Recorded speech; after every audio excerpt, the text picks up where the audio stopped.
Good evening everybody and welcome to your diploma in English for beginners. Now, first and foremost, I would just like to thank you all for choosing to study with us here at the Shaw Academy.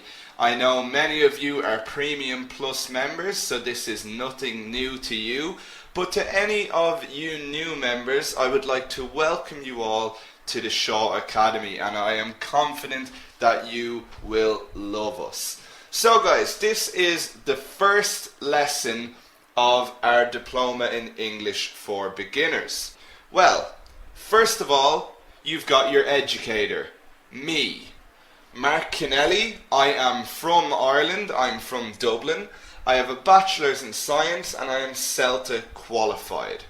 I have taught English in several different countries, most recently Saudi Arabia, where I was living for 2 whole years. So I know we have a lot of Saudi students with us, so chances are I taught some people you know. How to interact on the webinar. Most of you have found the chat box already, so if you have any questions, our support team are here to help. The chat box is where you can comment and ask us questions. And of course, we do priority queuing. So the Premium Plus members are answered first, then Premium, then any relevant questions. Okay, so we will always answer our Premium members first. If you are unsure what type of member you are and what features are available to you, for those on a 30-day free trial, it's important to note that your 30-day free trial started yesterday and all of the lessons of this course are included. So the majority of students here today are full Shaw Academy members, and you guys already know what we're about, so we don't need to talk anymore about that. Now, the course agenda, your diploma in English for beginners, where you will learn to speak and write confidently. But what will we cover in these 4 weeks? We have lesson 1, today's lesson, a reintroduction to the English language, and then we have talking about now, where we will look at present tenses and routines. In week 2, we'll look at the past tense, where we were born and how to describe things in lesson 4. Then in week 3, we'll look at spoken English for telephones and the big one, lesson 6, talking like a native. And guys, these are all your speaking lessons. This is going to help you to speak confidently. Then in week 4, we'll move on to written English. In lesson 7, we will look at emails. And lesson 8, we will look at job seeking and making the perfect CV, okay? So those last 3 lessons are very, very important for you all. We do record every live lesson. So if you miss a live lesson, then all you have to do is log into your members area on shawacademy.com and the recordings will be available within 24 hours. So this is your members area here, and you will see lessons, and you have lesson 1, 2, 3, 4, and this is where you can watch the recordings. I will also upload weekly assignments, and you will find these in your members area also. Assignment 1, 2, 3, and 4. And for those of you who have toolkit components, you will also find these in your members area. So all of that is on shawacademy.com. You log in, click on Diploma in English, and you will find all of this stuff. Whether you just want to watch a lesson again, do an assignment, or download some part of the toolkit. So guys, you are all on this course to learn to speak and write confidently. You have taken your first step, and we are with you every step of the way. You are not alone. This is an interactive course. We are with you every step of the way. So without further ado guys, let's begin tonight's lesson. Now, it's important to note that today's lesson will reintroduce you to all the terminology and basic grammar points you will need to progress through this course and confidently speak and write English.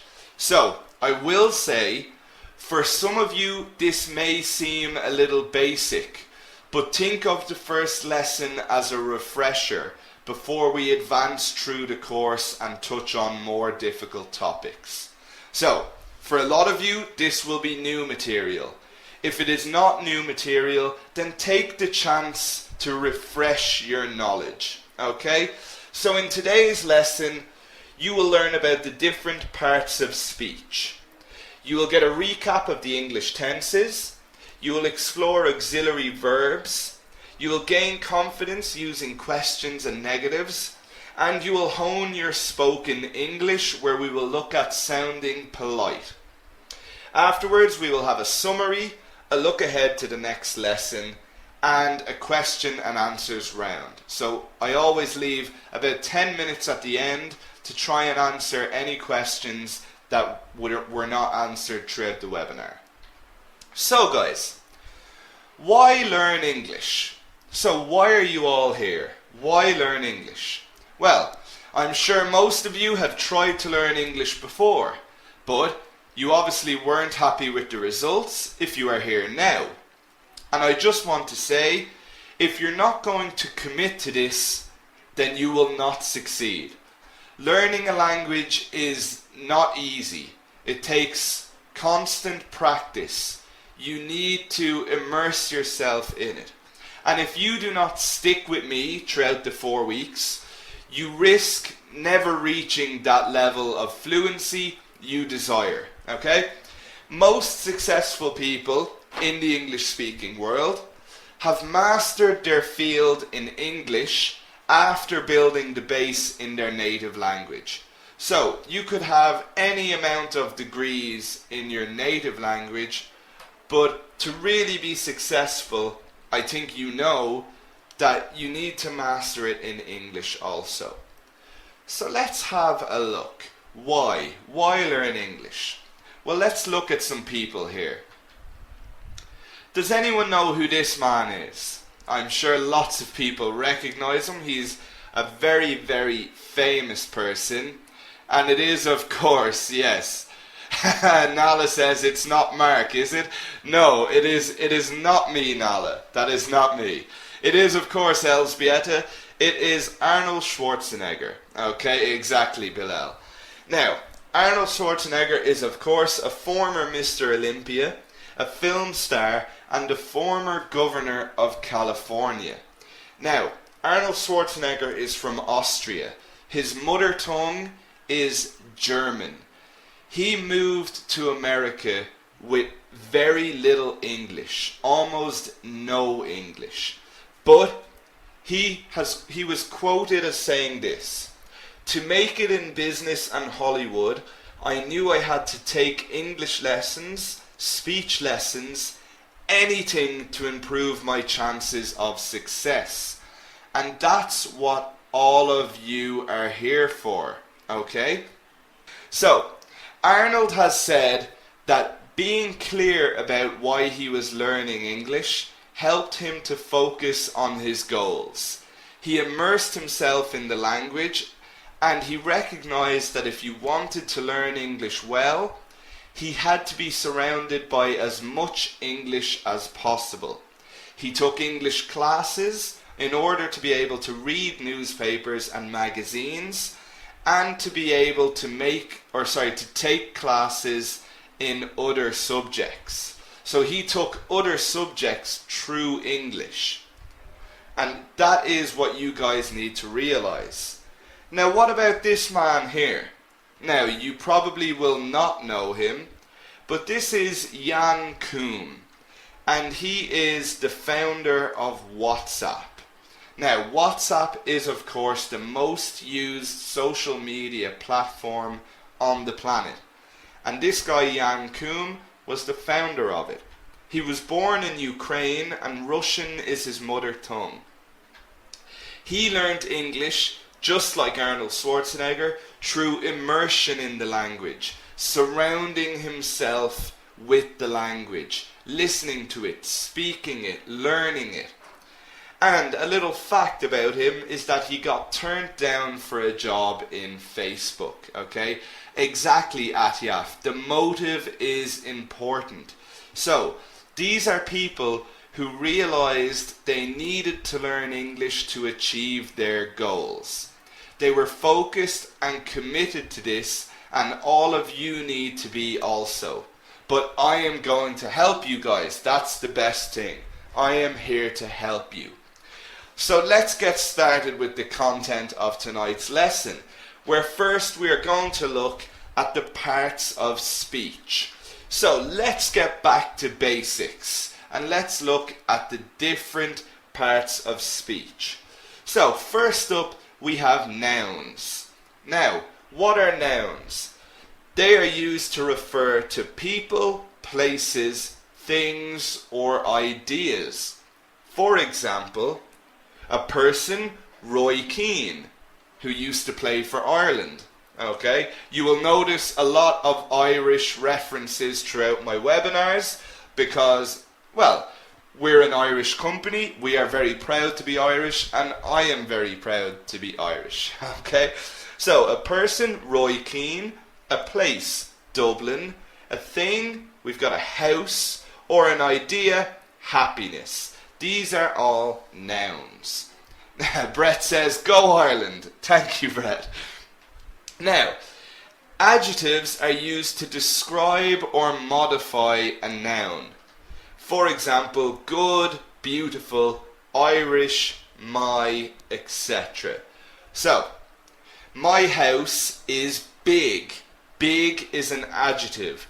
Dublin is beautiful. Okay? Beautiful is an adjective. It's describing a noun. Now, what about verbs? These are used, of course, to show an action or a state of being. So verbs are the action words. For example, go, write, drive, be, listen, talk, teach, learn. These are all verbs. They're the action words. Then we have adverbs, and these describe or modify a verb most of the time, but they can also describe an adjective or another adverb. And adverbs usually end in ly, so like quickly, extremely, carefully, very, etc. Now, we have more parts of speech, and these ones are a little less common. So we've got pronouns, and these are used in place of a noun. For example, I, you, it, they, etc. So, for example, you could say, the children go to school every day, or you could replace the children with they. They go to school every day. We use them in place of nouns. Then we've got prepositions, and these are placed before nouns to show where, when, how, or why. So they give a relationship. For example, in, after, by, for, etc. So they show where it is, in, they can show when, before, or after. So these are all prepositions. Next up we've got conjunctions, and these are used to join sentences, guys. So they can join sentences, clauses, or words. And examples of these, and, but, while, because. So you can see how they would join sentences or join clauses. So, I am taking an English course, and Mark is an excellent educator. So you're joining two different sentences simply by using a conjunction, and. And of course that was a brilliant example because it's completely true. Now, finally we have got interjections. and these are used to show surprise or emotion. Okay, so these are only used in spoken English. We would rarely use these in written English. And examples of these: oh, wow, oops, good lord, and things like that, expressions like that. They are called interjections. They show surprise or emotion.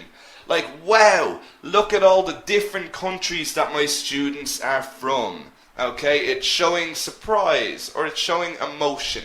Just like, ouch, that's an interjection if you are in pain. Now, let's see it all in action. So, look at this sentence.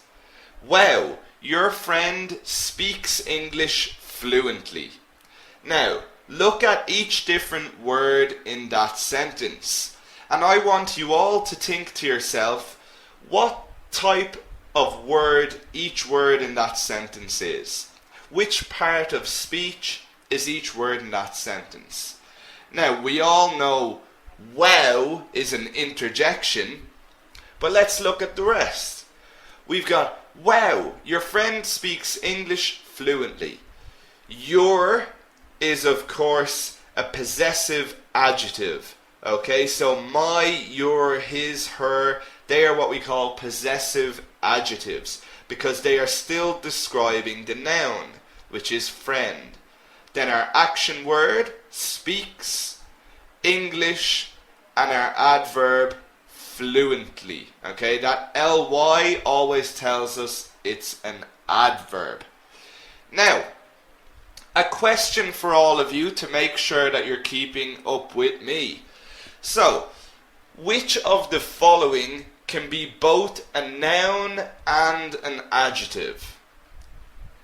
Big, intelligence, English, Harvard University, or teach? So which of these words can be used as both a noun or an adjective? So get your answers into the chat box and let's see what we think. Okay, brilliant. Ramona, Evelyn, Salma, Lama, Randa, Widat, that's brilliant. Malak, exactly. The correct answer is English. It can be used as an adjective, meaning someone or something from England. So for example, an English tea. So I like to drink English tea. It's an adjective, something from England. Or we can use it as a noun, meaning the language or people of England. I speak English. You are learning English. Okay, the noun. So it can be used as an adjective and a noun. So well done to all of you who got that correct. Cheju, Mohammed, Wayne, very, very good. It's great to see that you're all so interactive already. And Mila, yes, I can see you there too. Zaid, Angie, all of you. There's too many of you to name, okay? Now, next up, we're going to look at a recap of the tenses. Now, as we all know, speaking in the correct tense can be the most difficult thing about learning a language. And English is no different with the amount of tenses that are used. So we really do have a lot of tenses in the English language. But guys, don't panic. We will cover throughout the course all of the tenses that we have in English. But for now, we are going to have a quick look at all of the tenses which we use in English just to give you an idea. So, as we all know, we have the past, the present, and the future. But, is there only 3 tenses? Do we only use 3 tenses in English? No. Unfortunately, we do not. Exactly. It would be very, very easy if we did, but we do not. And I can see everyone writing in how many tenses we do use. So each of these has 4 different variations. There is the simple, the continuous, the perfect, and the perfect continuous. So there are 12 tenses overall. Exactly, Evelyn and Shireen, Ramona, yeah, lots of people who said there are 12. There are 12 tenses we use overall. And there are actually some others, but these are the main ones. And just to give you an idea of how we can have 12 different tenses, look at this simple phrase. Present simple, he walks. Okay? Very simple. We have our subject, our pronoun, he, and then our verb, walks. Now, let's bring this through all 12 tenses. He is walking. He has walked. He has been walking. They are your 4 present tenses. Now let's look at the past. He walked. He was walking. He had walked. He had been walking.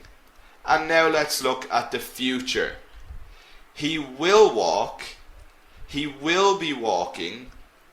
He will have walked. He will have been walking.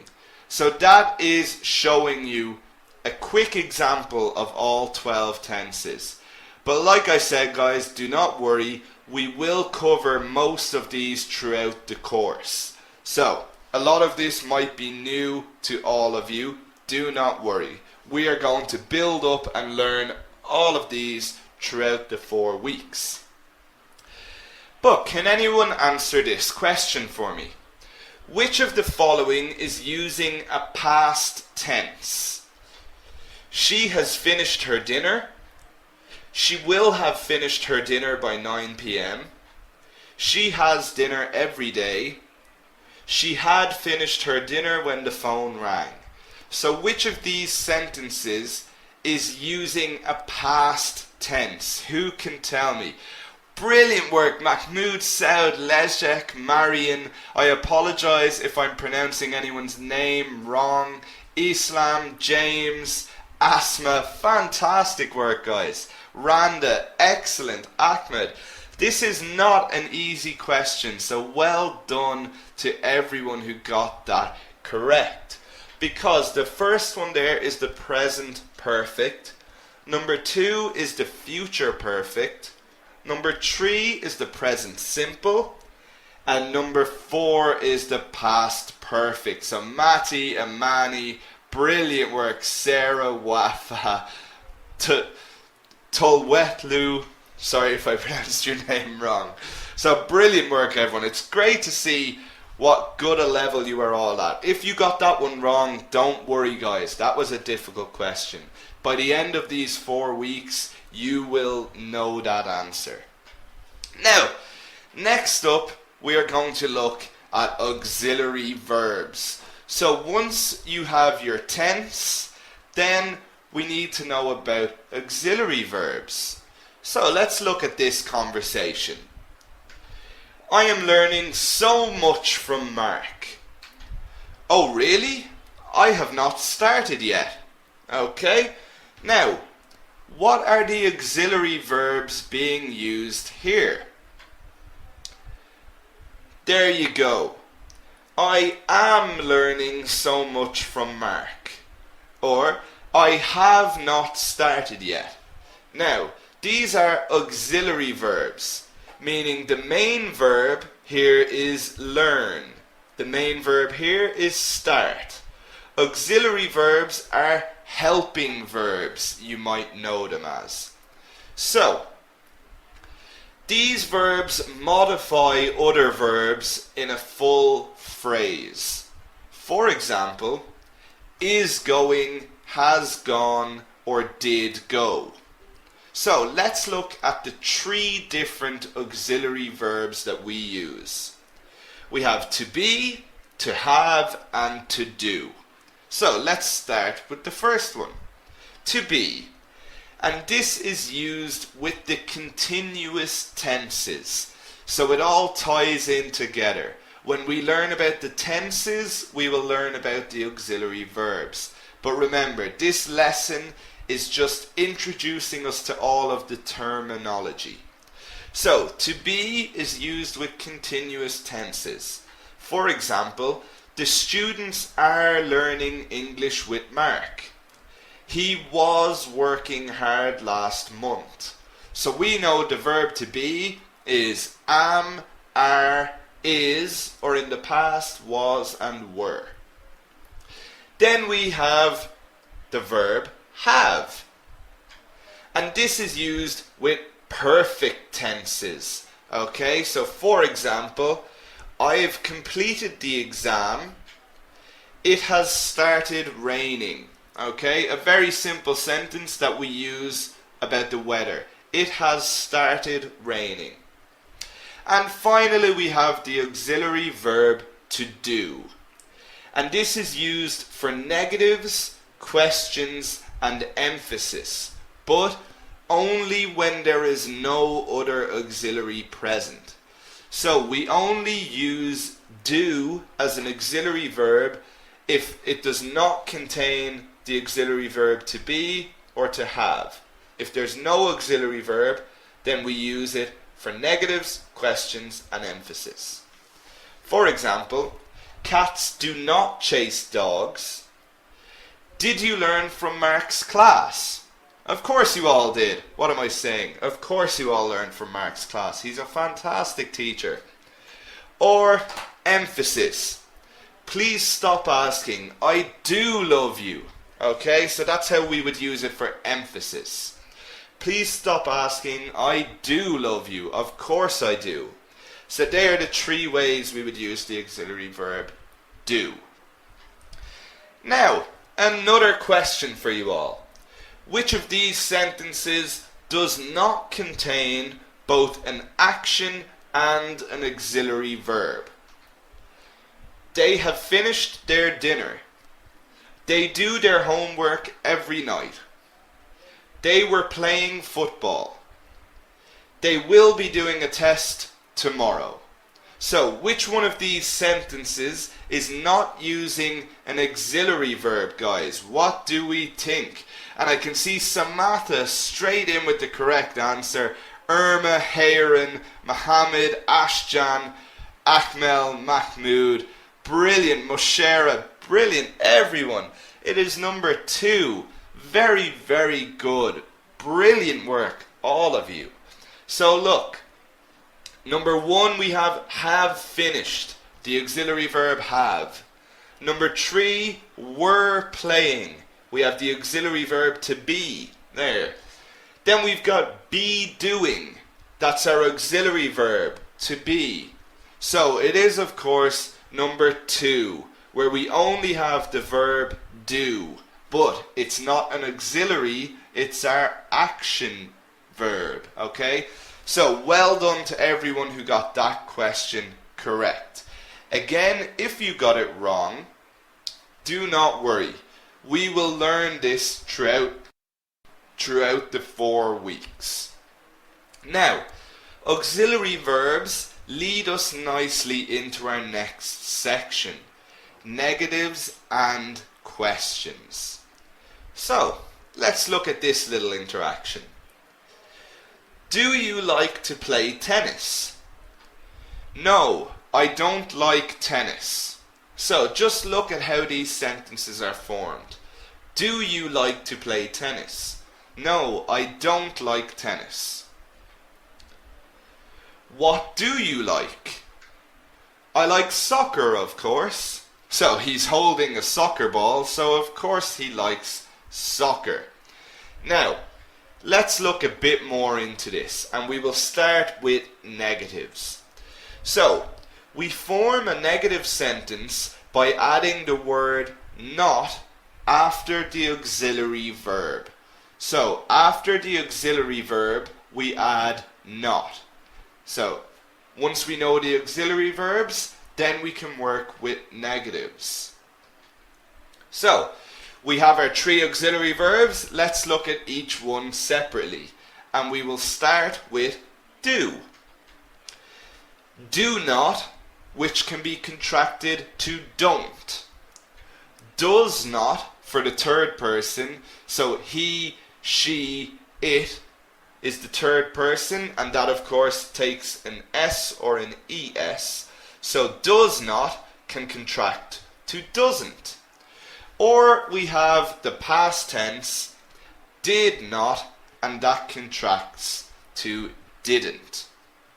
Now, what about the verb to be?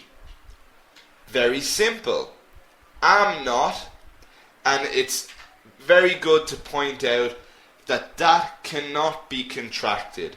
We do not say amn't. You can say, I am not attending the webinar tonight because I am sick. You cannot say, I amn't attending the webinar tonight. We never say amn't, okay? It's a big mistake people always make. Then we've got is not, are not, and of course these can all be contracted. And then in the past we have was not or were not, depending on the pronoun used. And finally with have not or haven't, has not or hasn't, and in the past had not or hadn't. So that is how to make a negative with all three auxiliary verbs. But what about if we're talking about the future or other modals? Okay, muat, we do not use ain't. Okay, I don't care if you heard it on television or where you have heard ain't being used, but that is a very American colloquial saying that we do not use. Okay, you shouldn't use ain't. It's not correct English. So, when we're talking about the future and we want to make a negative, we simply just add not, will not, and that can be changed to won't. With the modals, it can vary. Cannot, should not, may not, might not, etc. And we will look at those more in lesson 5. So that was negatives, but what about questions, guys? So we form a question by beginning the sentence with an auxiliary verb.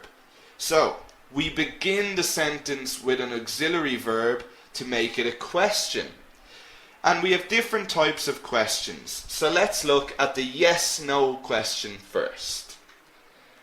Am I Irish? Very simple. Answer the question for me, guys. Am I Irish? Get typing into your chat boxes. Exactly. Samaya says yes. Exactly. It is a yes or no question. There are two answers. If we begin a question with the auxiliary verb, then it means that there are only two answers, yes or no.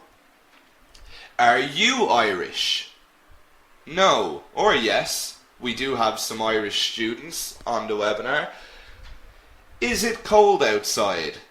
Yes or no. Do you drive? Did you learn from the lesson?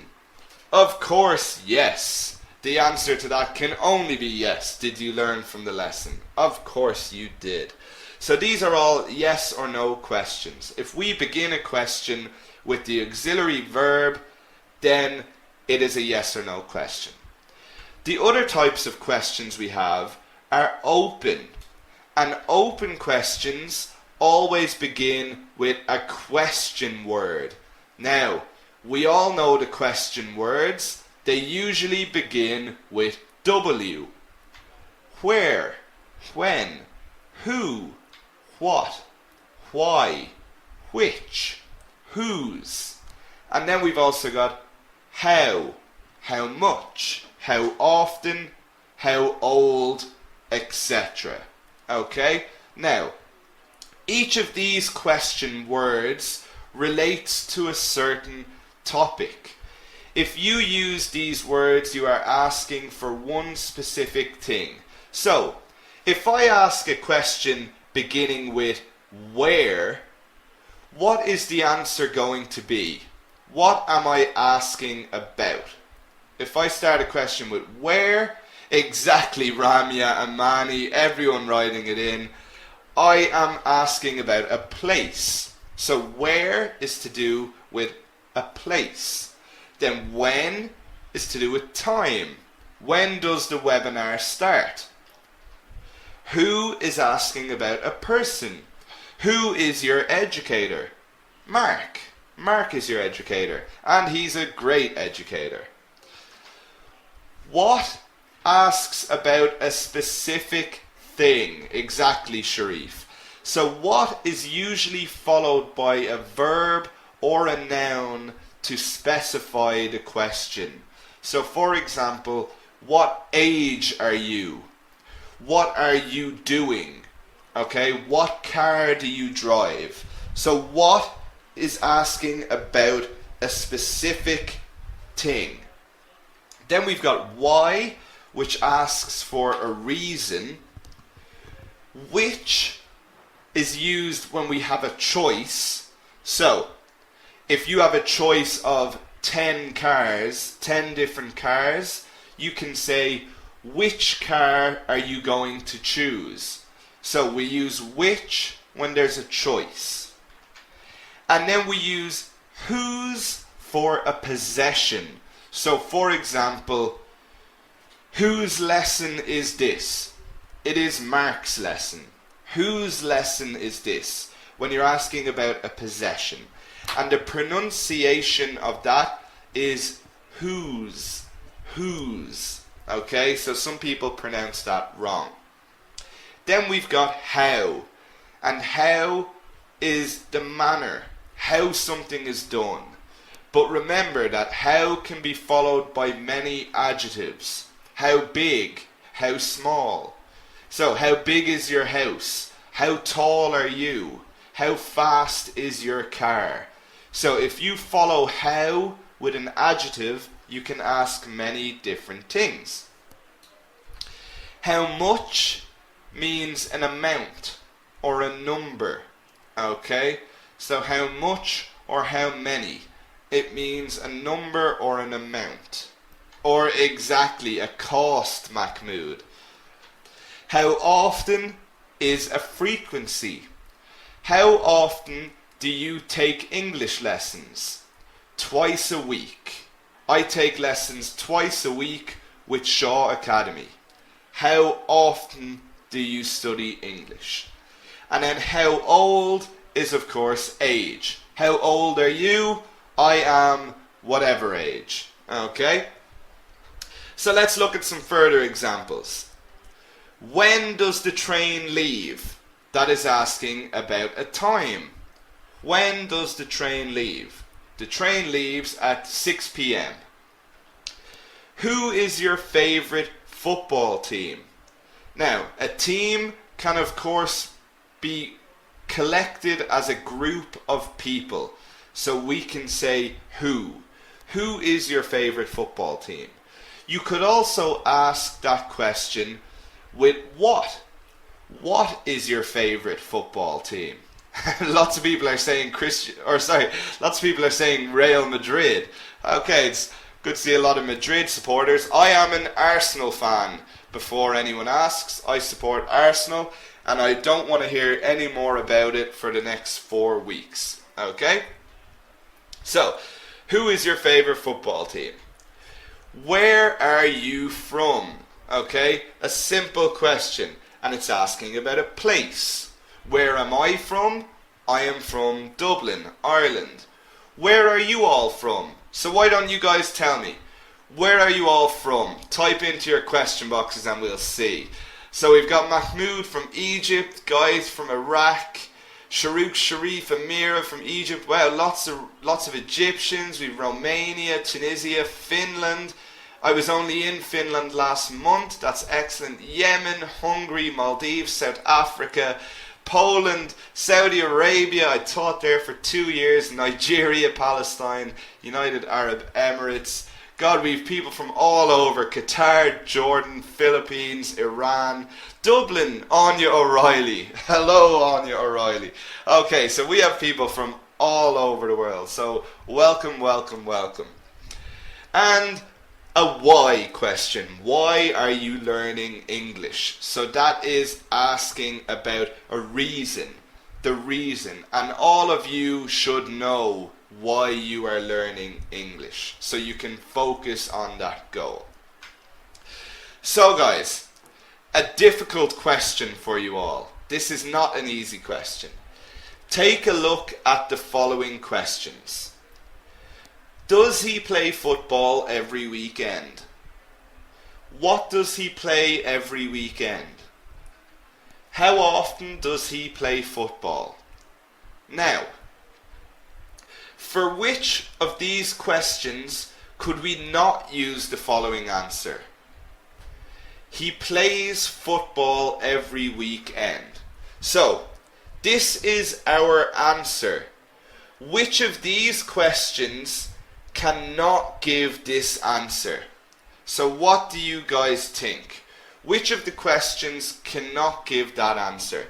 And I see a lot of correct answers coming in. Excellent work, Nino, Abdullah, Amira, Samar, Irma. This is a very difficult question. Christoph, Saud, Lama, brilliant work. Adeline, Hadil.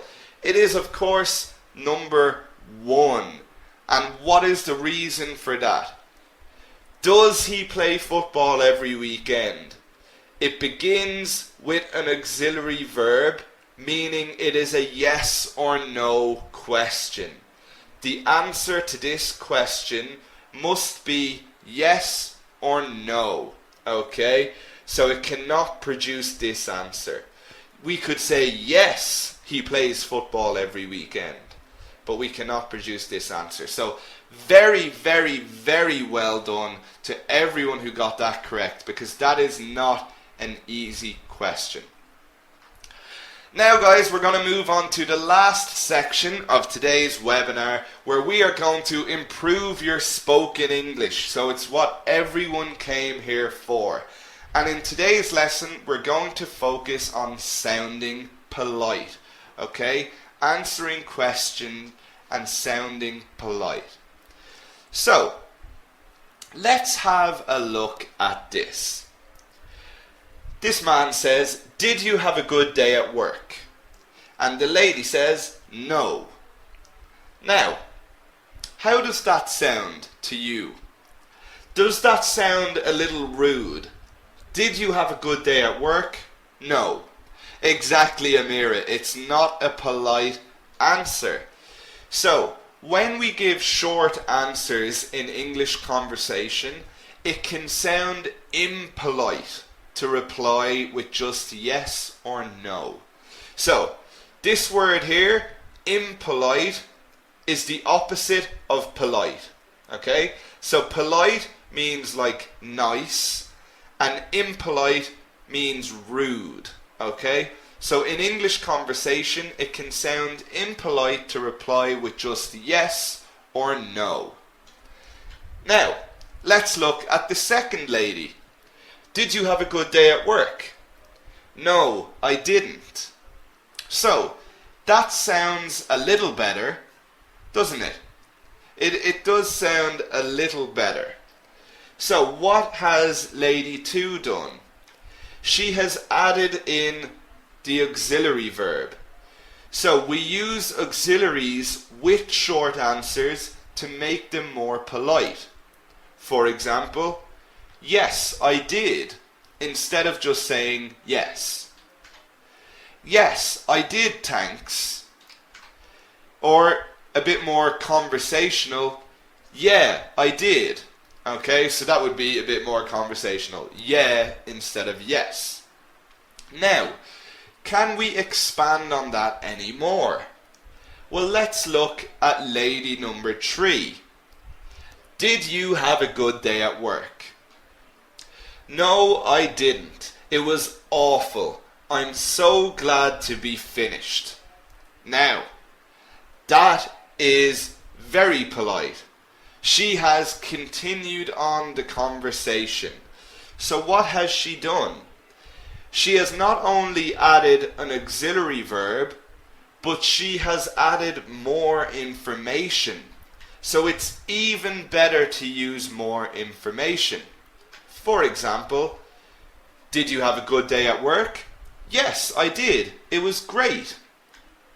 Yes, I did. I got so much work done. Yeah, it was brilliant. Training is so helpful. Okay? So, there's no need to give lots and lots of information, but very simply saying as much as it was great or it was awful. Yes, I did have a good day. It was great. Okay? So, they make your English sound more polite. Now, it's different in all different languages, and that is why it's something that is difficult for non-native speakers to learn. So, it's very good to try and train yourself to use these. Okay? So let's look at just a few more examples. So, do you like football? Yes, I do. I support Arsenal. Okay, so obviously I wrote this because I support Arsenal. So, do you like football? Yes, I do. I support Arsenal. Or you could say, yes, I do. I love it. I love football. Or no, I don't. I hate football. Okay, so lots of different answers you can give. Is it time for a break? Yes, it is. Thank goodness. Okay? Thank goodness is an interjection there.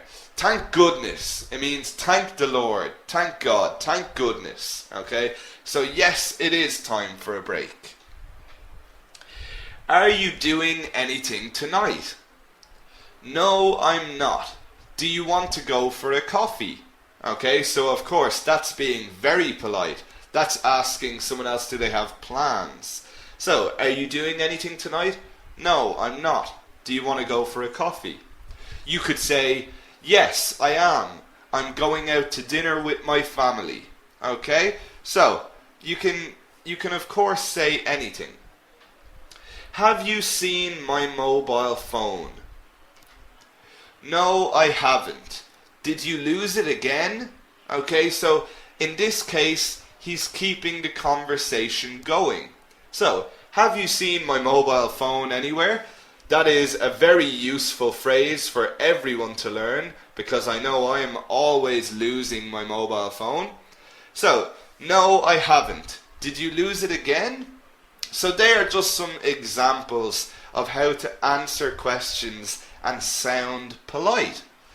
So, what I want you guys to do is practice, practice, practice. You are not only learning English for 2 hours a week. You are learning English for as much time as you dedicate to it. So, what I want you to do is practice what you have learned in tonight's webinar. I want you to try and speak to 5 different people using the English you have learned today. So, maybe it's answering a question. Maybe it's using a negative. Maybe it's using an auxiliary verb. But guys, remember to be polite. And of course, try to enjoy yourself, guys. Try to enjoy yourself. The more you can practice, the better. Okay? So guys, that is the end of lesson 1. And as always, we will have a quick summary to see what we have learned. So, you learned about the different parts of speech. You got a recap of the English tenses. We explored auxiliary verbs. You gained confidence with questions and negatives. And you honed your spoken English. So that means you improved. You honed your spoken English, where we looked at sounding polite. Now, remember guys to try and attend all of the lessons live to ask questions in real time and benefit the most. I'm sure all of you can agree that attending live as you are now, you're asking questions, you're getting responses in real time. It is definitely the best way to benefit. Exactly, Motaz. Honed means improved. Exactly. To hone is to improve. So guys, please do join us for all of the lessons live. It's the best way to learn, and we are here to help. So contact us anytime you like. What about the next lesson? Lesson 2. So, you will explore the different present tenses. You will develop your expressions of frequency. We will build your vocabulary, where we will look at free time activities. You will learn about stative and active verbs. And you will be introduced to passive constructions. So that is lesson 2, talking about now. And remember guys, lesson 2 is only live once. It is only lesson 1 that we are repeating, just to get everyone to attend and see the benefits of attending live. Lesson 1 will only be live once. Okay? So, attend all of the lessons live and your knowledge will grow. I'm going to wrap up the lesson now. So, it's been a fantastic lesson. I hope you all enjoyed it as much as I did. And make sure to join me for lesson 2, guys. Remember to check what time lesson 2 is in your own local time. But lesson 2 will be tomorrow, and it is talking about now. That's what lesson 2 is about. Talking about now. Routines and work and what you do at the weekends. So guys, thank you all so much for attending and being so interactive. I can tell that we are going to have a fantastic 4 weeks together. So, until tomorrow guys, have a fantastic morning, evening, afternoon or night, wherever you are in the world. Remember, this recording will be in your members area if you want to watch it again. But for now guys, thank you and goodbye.